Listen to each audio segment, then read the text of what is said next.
Hey everybody, we're back again with another session. This time we have Aaron from Tedix here talking some more about MCP things. Aaron's done all sorts of stuff. He's been doing MCP stuff and MCP apps for the last 6 months, and also runs an MCP meetup in Berlin, I believe. So he's very knowledgeable about the whole space. And as usual, we're trying to discuss some interesting things in the MCP and MCP app space. With me, I have my usual colleagues, JC and Ray. Hi everyone, I'm JC, product designer and developer, and as always, really interested in another really cool conversation around MCP, MCP apps, and whatever else is happening in this whole crazy world. And here we have Ray. Hi, and I'm Ray Deck from State Change AI, where I'm the founder and chief mentor. And I'm super excited to get to be part of this conversation today. Awesome. Well, Aaron, do you want to do a quick intro? And then I'm Aaron, based in Berlin, building a startup called Tedix, and we're exploring and experimenting, trying to push the limits of whatever comes out with MCP and what we can do with it. So lots to share, lots of insights over the last weeks. Very cool. So maybe just start with first question. Maybe you talk a little bit about some of the stuff you've been doing recently. You've mentioned some open crawl MCP app combinations. So perhaps you can give us a bit of an overview of that to get started. Yeah, sure. So over the last 6 months, I've been, of course, experimenting first, the entire journey of how MCP is evolving. And the moment that the UI part came out, I got super excited. It was not yet clear how exactly this will play out and how companies can join in this era. But then the ChatGPT App Store came and the Apps SDK was announced. So immediately I was building some ChatGPT apps, trying out what can you build, what should you build. And that was a really interesting take. We started talking to companies, to enterprises, trying to understand who are the first companies that would actually be interested in joining this new distribution channel. And the first instinct and the first kind of bet was on e-commerce. So buying, selling on ChatGPT, on AI chats. And that led us to do a partnership with Klarna, because they were as well in the process of trying to find how can they empower their merchants to discover all of these products that they have and bring them into an agentic commerce environment. So now we were building in the last week's ChatGPT app, the last month, that is powered by Klarna, by the 100 million products, bringing it to ChatGPT, making that experience agentic, and trying to understand also what kind of use cases could a ChatGPT app answer that a website couldn't, and this entire conversational flow. And it was very interesting because suddenly we were able to unlock specific kind of open questions of, I have a budget of $1,000. I need a new home podcasting setup. What are the products that I would need or what would fit into this budget? And so ChatGPT goes out and finds exactly these available products that you can buy already. So that made a lot of sense, was super interesting. We already, of course, submitted it. And so has been everything until the last 2-3 weeks. But and then of course new things came out, OpenClaw was released, and that made me also think, wow, what if actually agents can build these ChatGPT apps and operate them and improve them, and not only build one but build multiple and so on. So that kind of gave another twist to the story that we're exploring and experimenting with. I have one question. I have many questions, but you've been in the last few weeks. You said you've been building the ChatGPT app, and you've already submitted it. So how do you start the process? Like how do you look for you when you started thinking about the UX, how the different UIs were kind of popping up in the conversation? Mm-hmm. If you can share something about that. Yeah, the first instinct that I had was, check out the other apps, what's already live, what can I dig into? what examples are there. So I was very active, looking into the community channels, talking with people that were also building, trying to figure out also what tech stack makes sense for me. What should I kind of bet on? What technologies are there? New frameworks coming out that make it easier. Because honestly, the documentation of the Apps SDK was almost non-existent. Debugging and trying to understand what is working, why is it breaking, why is it not rendering, and stuff like that. It was really a hard journey to and every element you try to add into the mix just made it more complicated. So my whole goal was to build a platform where I can build multiple ChatGPT apps and also kind of have a branded experience with the brand colors and logos and have the things dynamic, but that kind of went against the entire ChatGPT app simplicity. And I was trying to navigate my way around that. So a lot of like comparing with apps, investigating them. So I'm also currently like reviewing every app that comes out, understanding how do they design their tool calls. I learned a lot from the other apps.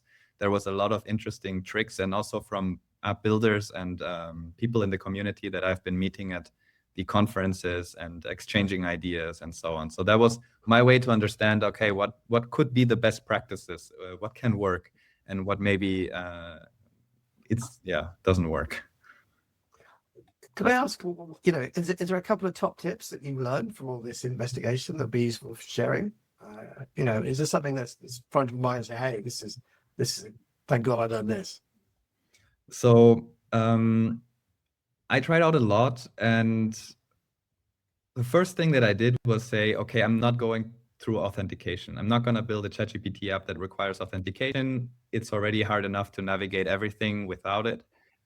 So something that can just be have a nice visuals, have good data behind it. I think that's one of the key points, is like you need a very good backend, some data sources that you can really play around with and that you can make it into a nice experience. If you're struggling with that part and you're struggling with how do you now build your front end of this ChatGPT app, it's just gonna, then you don't know anymore where is it breaking, or why is it breaking, or what could I do potentially with it. So that was one of the important points. And also talking a lot to the community. So it was super important for me to reach out to other builders and exchange ideas. The guys at Alpic in Paris are doing a great job with their framework. That helped me a lot as well, just to not have to dig into all the little pieces, but just iterate faster and so on. And there were some other community projects that were great and very helpful. And then the articles also of OpenAI, I really enjoyed them, just of conceptualizing what is the purpose of a ChatGPT app, what kind of questions is it supposed to answer. And that was maybe also a part to iterate a lot on, like, why would a ChatGPT app be necessary, or an MCP app, and what can it do that something else cannot do, a website cannot do, or a Google search and so on, or just a normal question. So kind of always pushing against yourself, like saying, is it really enough? Is this really adding value to the conversation? And what if I have multiple, because it's not a single call or single use. So if I ask 5 times, will it actually, go fast, be fast, and keep the flow and feel fluent? Very good. I mean, one thing I don't mind asking one more question is around the submission process, because this has been very much a bit of a black box for a lot of people. I mean, I think, as my understanding is, from when they opened up, so at the MCP App Store in December, it was another month or two before they even started releasing apps. I think it was early February they started actually pushing apps out that had been submitted. And it's still very opaque as to how the whole process works. So if you don't mind just talking a little bit about, your experience with the submission process, because it's great getting these different angles to try and learn as much as we can about how they're thinking about things, and particularly how long it took. When did you submit? When you got any responses, how that process works. It would be great to get some insights in. Yeah, definitely. It was a really strange experience, because it's a lot of excitement comes up. You hear the doors are opening on the 1st of January. You can make your submission worldwide, and it turns into and I had the impression that I need to be fast. I need to submit as fast as possible, just get it out there, and maybe I can even, you know, tweak some things while I'm waiting. And that led a little bit also to, I rushed it in the sense, and then I just filled out the form as good as I can. There was not much to compare to or to know if I, you know, should I put translations, should I not? Should I add some kind of special keywords or should I not? Should I keep it simple or how? Should I just make the minimal and then later iterate on updating the versions? Or should I try to get out a really polished final product already that is competitive to the other apps? So that was a little bit of the going back and forth. And then we decided to just try to publish as fast as possible, just stabilize the app, make sure that it fulfills the test cases, and then, you know, just launch it. But then that put us also in a lock mode of, now I'm not going to touch this app because I don't know how long this review process goes. I don't know if, you know, if I keep pushing changes, it will break to the, you know, what kind of test cases are they doing? And that made me also a little bit nervous. So I had an app that I submitted somewhere in I think I submitted it even in December still. But then I took it down for a moment. I resubmitted it in January just because there were some changes I wanted to make because I didn't hear anything back. And then I left it there until now, actually a few days ago, I think on Monday or Tuesday, I received the first notification from OpenAI saying that it was rejected because the name was too generic and because it didn't, it failed some test cases.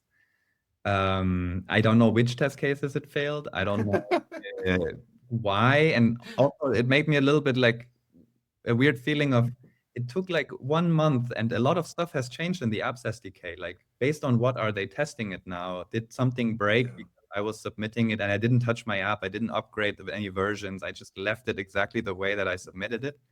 And that made me also like hesitate, look, what can I do? How can I improve this? So yeah, that was a little bit. I also saw some other people that on more or less on the same day in the community got a rejection letter, and some rejections were also curious to see and very generic. And I think that's the biggest problem. Like there's not a specific one thing that I need to improve. Now I don't even know yet what is the exact problem. I just have to kind of blindly resubmit and hope that all the, you know, things were fixed. So Aaron, that's I mean that must be discouraging. But so if you think about the process for submitting an app to the App Store, you get a direct line with the reviewer. You have a conversation going on. They point you towards documentation or guidelines that they have, so you are able to navigate your way through that. Do you have any of this? I'm sensing you didn't, but were there like a direct conversation or direct conversations with the reviewers or some guidelines that they were pointing you towards, or nothing at all? No, it was, I mean, I know the people who are kind of doing the submission, the reviews and so on. So, and every time I reach out to OpenAI team members and staff, it just kind of has the feeling that they're very overwhelmed with everything that's going on. And it even seems a little bit that this App Store is not the highest priority. You know, it's a way to work with their partners, enterprise partners, to give them, you know, another channel or another way to kind of explore new agentic areas. But as a independent developer or a, you know, a smaller company who's not a enterprise partner with OpenAI, you're kind of by yourself. You're on your own, and there's not a specific contact person, and it's not very clear also like what would I need to do, or what would make a good app, a successful app, and how can I really make sure that I can enter this App Store and find my place there. And so yeah, lots of open questions. I also talk a lot to other people and they have similar impressions or similar feedback. And since the beginning, I already heard try to launch an app together with someone who's an enterprise partner of OpenAI, because then you're more likely to accelerate this process. Yeah, essentially, I heard from some people that all the original people in the App Store paid to be there, and so I think OpenAI is very much focused on its enterprise clients. So I think that's probably the way to get the attention, is to make sure that someone's paying somewhere to make it all work better. I think it's very interesting. Yeah, but now there's even some smaller companies, startups that are appearing. So I'm not sure. There's not a clarity around what is and what is not. But also now I heard that they're going to release like another bunch of 20, 50 apps. So it's going to move faster. Yeah. I also understand that it's a slower process and, very careful rollout. But yeah, like you mentioned, it's there was a lot of excitement as a developer, and now it kind of went, okay, I did it, I submitted, and now there's not anymore this rush feeling. Yeah, I understand. So maybe we could turn to the OpenClaw stuff. I mean, you mentioned that the last couple of weeks you've been looking at other things, particularly around OpenClaw and MCP. So could you sort of give us an overview of what you've been thinking around that and trying out? Yeah, sure. The moment OpenClaw came out, it was super interesting for me. I see it like as an operating system that has a lot of cool features, and it's very accessible for developers to experiment around with. And also I was thinking about what is like as a startup and what kind of competitive advantage, and in the ChatGPT app world, what can we offer or build out? And I didn't feel like the product should be the ChatGPT app itself, because it has really become something. And since the beginning, people were a little bit saying, you can do a lot, you can vibe code it, it takes a few days or weeks. It gets easier over time to just build an app, and it can be very simple and so on. So then I was thinking, well, if that's not the product, then maybe it's the agent that builds it, or it's the kind of the system that builds it and operates it and improves it, because the approval process is another thing. Like once it's live, once you get metrics, analytics, then what? That's the next step. And so I was experimenting with, first of all, OpenClaw does not support MCP natively by default. That was a clear decision by the creator, Peter, and that was curious. I found it interesting take, but I decided to write my own MCP plugin to make OpenClaw speak MCP natively, and kind of, because I already had built a platform that allows ChatGPT apps to work and to build multiple ones, to connect UI, then I decided, okay, I'm going to put OpenClaw inside, and I will let OpenClaw configure and build the tools, build the the metadata, assign the UI widgets, and just Lego put the things together and do that autonomously and understand and learn from it. And that actually also led me then to think, okay, it can build a ChatGPT app, that's awesome, and it can also build its own skills. So I decided to say, okay, every tool that OpenClaw uses should be an MCP tool, should be a that I can track through my same gateway. I can audit every single movement, and not only rely on CLI internally or bash commands and just let it do whatever. A little bit more structure into it, and hoping that would be a better approach to kind of make these OpenClaws more manageable and predictable of what they are doing and what they can do and should do. That's very cool. All right. Can I quickly ask, like, when you say connecting to OpenClaw, I mean, OpenClaw has like MC Porter, right, for its internal support for MCPs. You're basically talking about having OpenClaw be able to communicate externally via an MCP app, or can you tell a little more about like what your thinking is in terms of extending OpenClaw using MCP? So my idea is that OpenClaw itself is the MCP client or the MCP host. It connects internally to the tools. It treats the tools natively as any other tool, so it does not really distinguish between, is this a internal? All of the tools are internal. And then, of course, it also can connect to external tools. So hook up to any other MCP server that is, if it has the endpoint. And that was another idea of mine of, well, how will the OpenClaw learn what is a good MCP app? Well, just connect to the MCP apps that are in the ChatGPT App Store. I already have all the URLs and the endpoints. Just connect to it, read it, understand it, how many tools, and so on. And then I also want to achieve, which that's what I'm kind of working on now, that it can run these apps with a headlet browser, take screenshots, understand how the widget looks like, and kind of go through the full loop of like, is this good, or compare, or understand what's going on and see these apps as well. So that's kind of the idea behind it, and make it as supporting all of the features of MCP that I can. And another point was really interesting in a conference recently. Peter from Saxo Bank was mentioning this concept of, and there's an interest group of MCP that is, having skills as resources in MCP servers, which for me immediately was like, okay, great. So now OpenClaw can manage its own skills together with the tools. I can just bundle that all up in these MCP servers, which would be a really nice way how it can personalize and improve and kind of have this process. So I just try all of this out, experiment with it.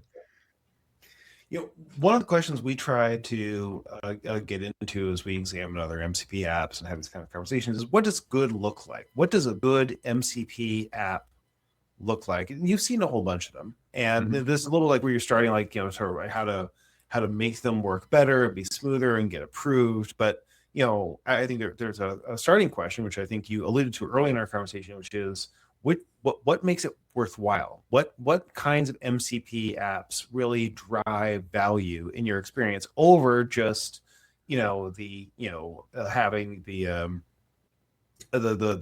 general web research plus with that which is currently built into the major front end AI clients like Claude or ChatGPT or Gemini or what have you? Like where have you found the big value add to be? I mean, it's also a little bit changing now, I guess. It's a very interesting question and a very subjective point. There was this whole debate of API versus MCP. There was this whole idea of, it needs to, reduce, don't just map out the API endpoints, make it very specific, really understand the use cases of the user, even make it more agent friendly, all of these operations. And I think all of that is true, and it's just kind of optimizing and making things faster, smoother, and streamlined.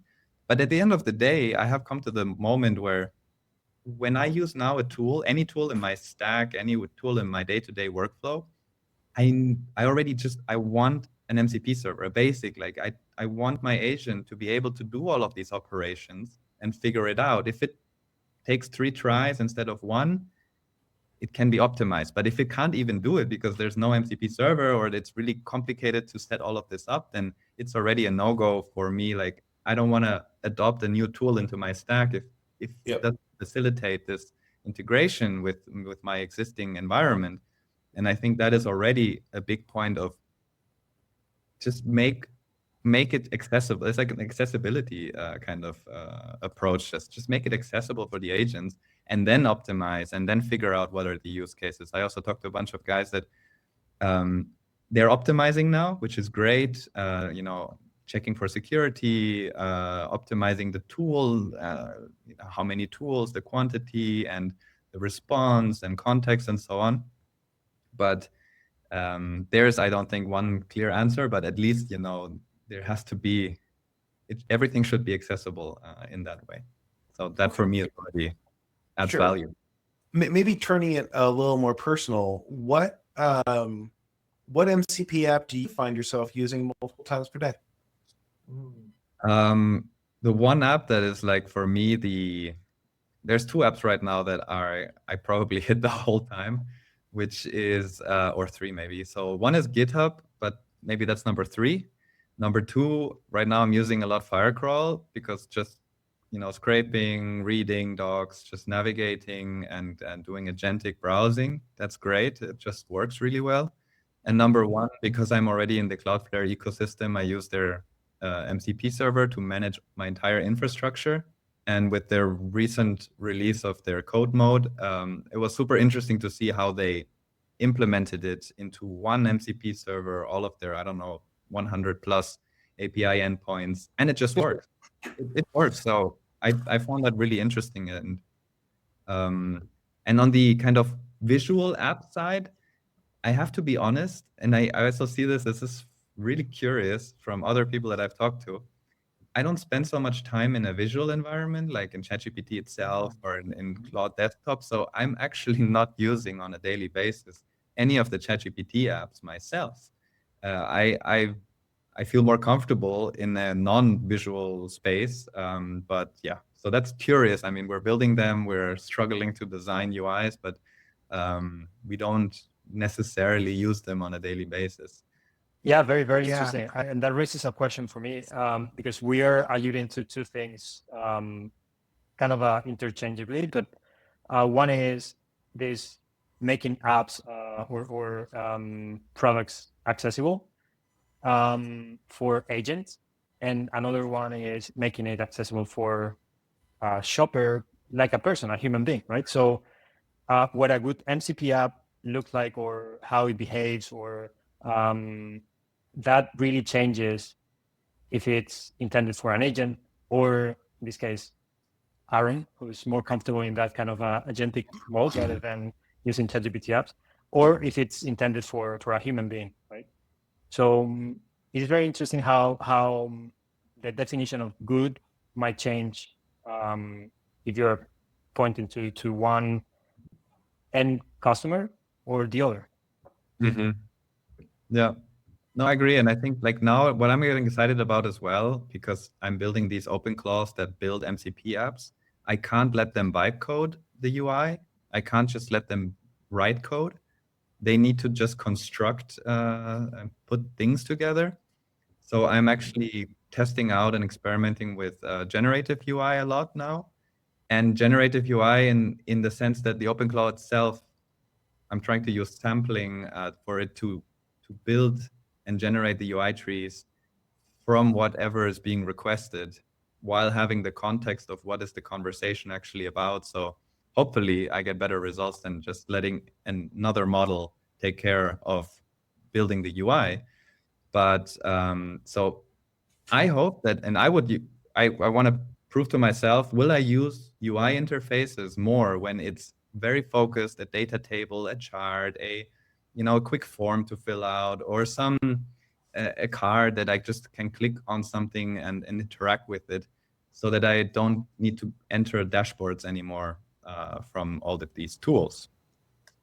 But yeah, so that's what I wonder as well. Is it going to be ChatGPT? Because now the ChatGPT apps are all, again, very simple UI component, carousels, cards, maps, very, very little or very repetitive, let's say, and fixed. So they're very static. Will this continue, or will this shift very fast and dramatically into a more generative or dynamic mode where it's more natural, let's say, or more flexible, more personalized? That's what I wonder. Definitely. We've discussed in a previous episode, we discussed the different experiments that are being made with generative UI versus static UI. And I think for me, that is where really there's a strong opportunity for MCP apps to be talking to humans in a way that really makes sense. Like that's the full potential. Well, when, as you're saying, you're in the context of a conversation, and then you ask for some data to be displayed to you, and you're not just limited by two components or just two different display modes of that data, but the agent itself, it really can go ahead and just generate a UI that is contextual to the conversation and to your exact intent, right? I think that's where things will start to get really interesting for MCP apps in general, for people. I agree. And I think one thing that has bothered me now for a while is that all of these, coding agents and MCP servers and everything, it's very fixed. It's not very personalized. It doesn't do the way that I like to use it, or that, if I use it 5 times the same way, why is it not, responding to that? And I hope that there is a solution to that. And I feel that there can be a solution to that. And that would make the whole experience much better. I believe that the personalization aspect of it will outweigh the, whatever design the developer can come up with to optimize for, UX or UI for a generic broad audience. So I would like that all of my MCP servers that I use are rebuilt by myself, have the UI that I want to kind of experience, and have the tools that I need, and it figures out which tools I need. And also this comes with the skills and, the context, additional learnings that how I use this MCP server. And I want that someone else has a different experience with the same tool, let's say. So that's really interesting, because that's an argument against MCP apps, right? It's saying it's the back end part of it that really matters, because the front end should be determined by the client and shaped around the immediate use case.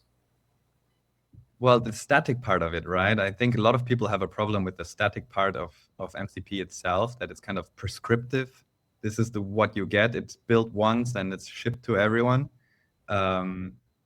I still believe that the MCP app part, the UI resources, it's just a resource. It can be built on the fly. It can be adapted. It can be stored the way that I want it. I can override it myself because it's just a protocol. I can inject my own version of it. I also rebuilt a few MCP servers that were launched on the ChatGPT App Store. And I just put my own UI on top of it, and I showed it to the creators, and I said, look, I built a better server than you. The same data that you have. Or I built on top of it. And that's another thing that I wonder, like, now it's actually becoming possible to build a server on top and combine multiple servers or multiple ChatGPT apps into your own. You can just build your own and have your own UI on top of it. So can I ask there are things that sort of become hard in that in this kind of composed environment, right? Mm-hmm. One is commerce, access to wallet, and the other is identity, right? Because both of those kind of transcend the concerns of any one application, unless your application is a wallet application, which becomes a potential. But I'm curious what your thinking is of how those two big issues get managed, as we enter as this technology becomes more prevalent.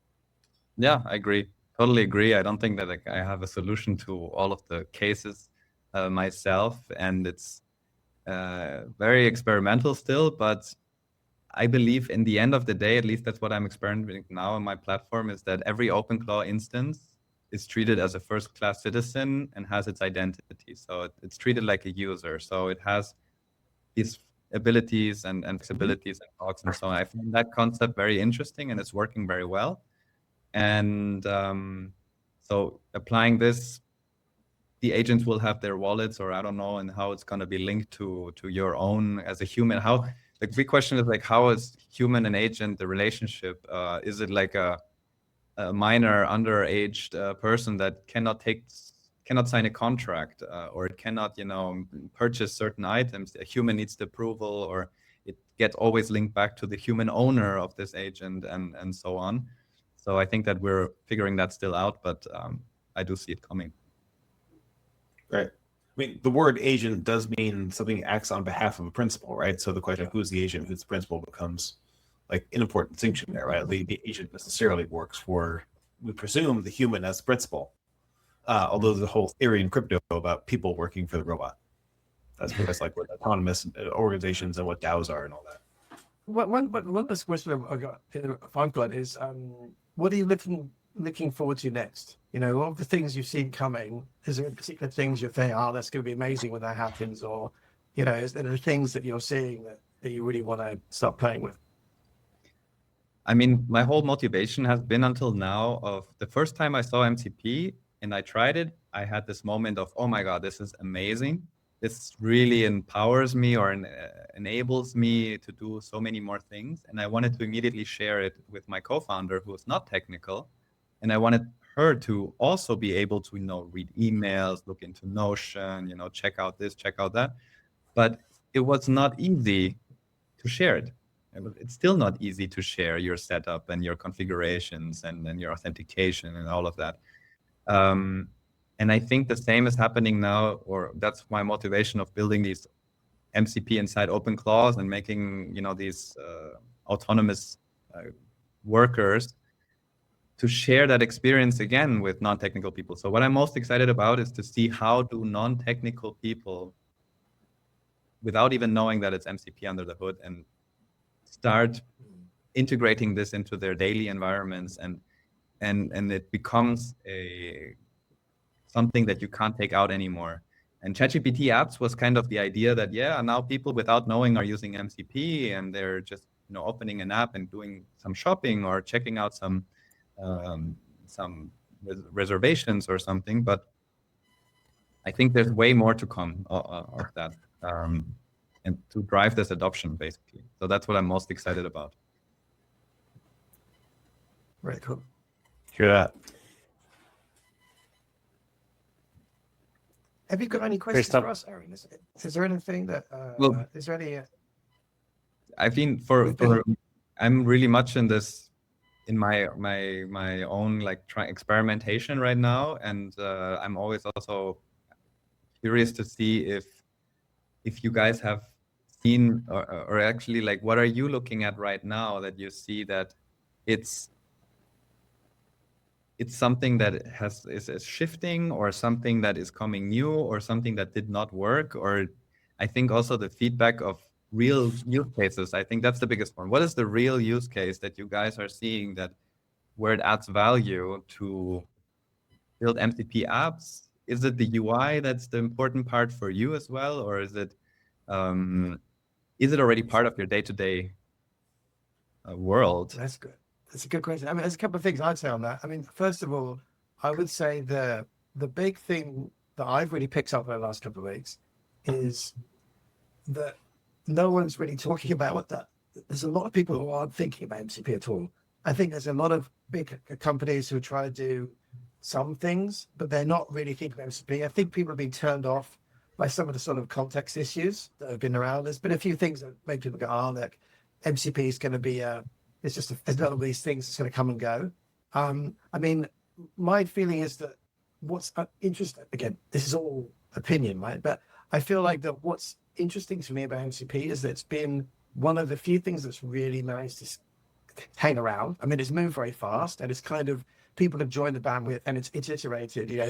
There was issues of authentication at the beginning, and it iterated multiple times to get something that made sense. And it seems to be something that's just going to iterate and improve, but a lot of people are buying into it to being. So although I'm surprised that people aren't picking it up more, I think it is going to be increasingly important. It is going to be one of the things that's going to be consistent. It will change.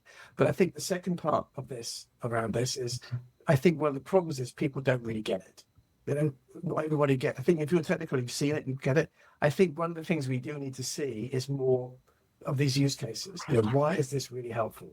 I think the apps right now, for example, MC apps, it's all very kind of generic and just stuffing an app inside, just your existing app inside the chat conversation. It doesn't add much value. There's not a lot of value to most of these apps.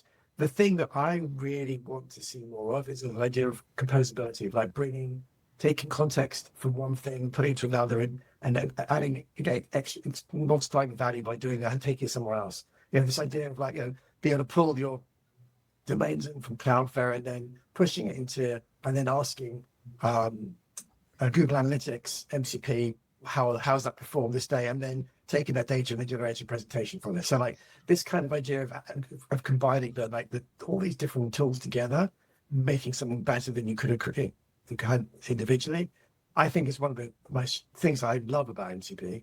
And I wish there were more more apps that really leverage that. Most of the apps are just very generic sliders. There's not a lot of magic there yet. I think there could be, but I'm still looking for the apps that really unlock that, I would say. What about you other guys? I agree with Toby. And for me, if I look at it from the consumer angle, I think, well, I don't really see any other way of consuming a product. Like I do think that's going to be the way forward. Because as we were saying, like when we really unlock, I think there's a threshold, and when we really unlock that customization where we are seeing that people just, I mean, chat is the interface. So that's what people are going naturally towards. And it's an easier way to consume any app, any product, any experience. And when you get past that threshold of, okay, getting all that customization that the LLM is doing for you, it knows you, it knows your preferences, your constraints, everything about you. And we are able to add on top of that basically the UI and UX piece in a way that really drives value for you. I think that is going to be, I mean, I do think it's going to be the end of, I don't know, websites or apps or in the traditional form, because I cannot think of a better way to consume one product or several products at the same time. I think that's where things are going to be going towards. I don't know. Again, we're seeing a lot of kind of rejection of MCPs by companies and developers. Like a lot of people don't know, as Toby was saying, how to use it, how to leverage it, or how to build an experience out of it. But I think once we get there, it's going to be transformative, I think. Ray, what do you think?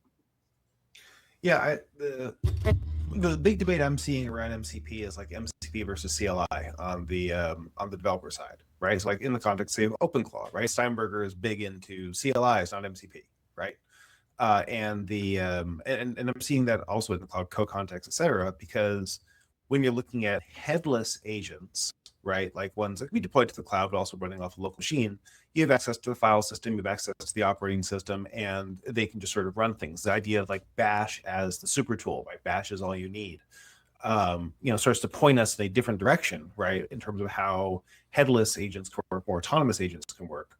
And the introduction of skills as a pattern in like the fall of last year really took off more this year. And I'm seeing, and I am even using them, not just for technical jobs, but also for business side jobs. Like Corey Haynes's marketing skills are fantastic. And trying to combine those in more creative ways that don't require the cruft, right, or the technical complexity of the MCP standard. I mean, the MCP standard was designed to solve a bunch of different problems, most of which are still unsolved, right? Like I did problem with long running tests and what have you. It's the reason why I use JSON RPC under the covers.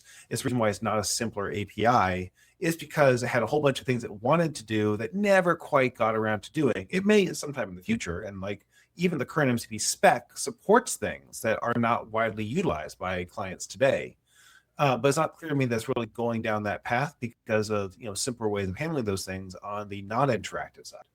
But the MCP UI, right, like what what Ito and those guys did, introduced through MCP UI right back in July. I think that's when the first version of that came out, and then merged into the MCP Foundation over at Linux Foundation, and then turns into MCP Apps, which got released just last month. That I think is really exciting for the future of MCP because that kind of complexity and specification is kind of required if you're going to be integrating your UX, right, with these more cloud-based systems, which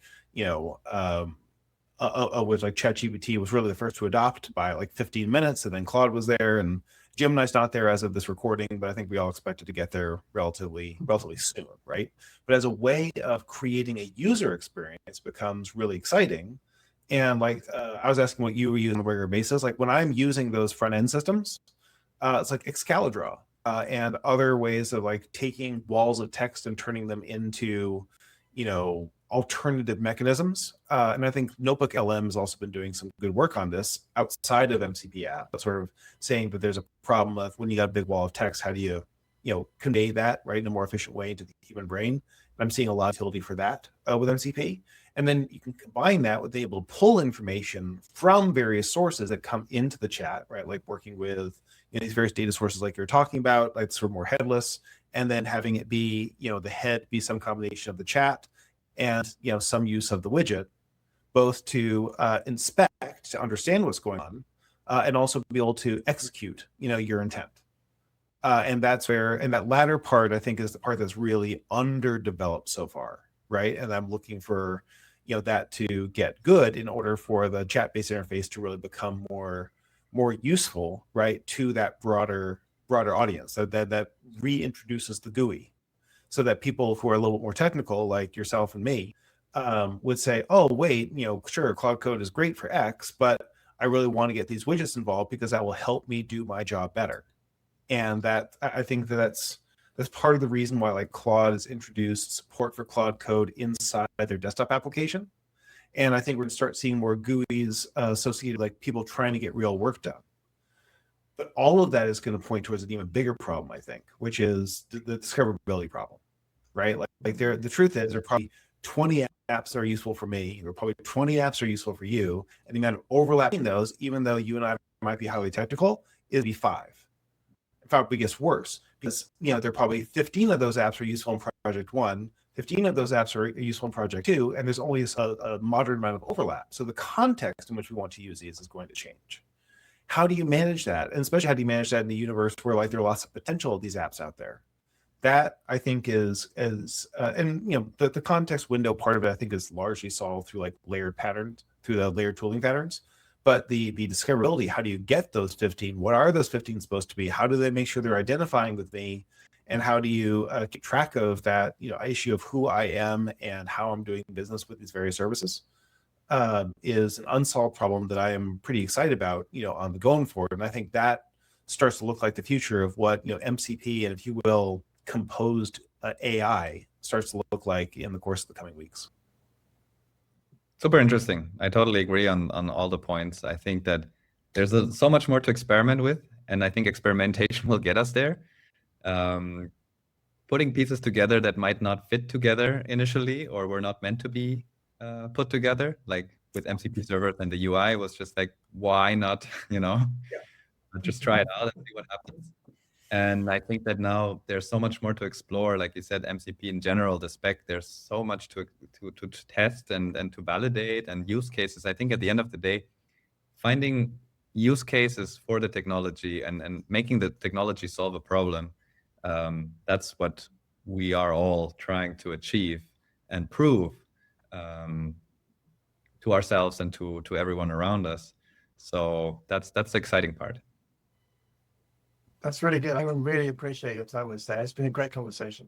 I've learned a lot of things. Maybe one day we'll figure out how to actually get the right incantation to get things submitted in the ChatGPT store. Thanks for us, guys. And talk to you next time. Well, Thank you, Aaron. Thank you, guys. Pleasure to meet you all.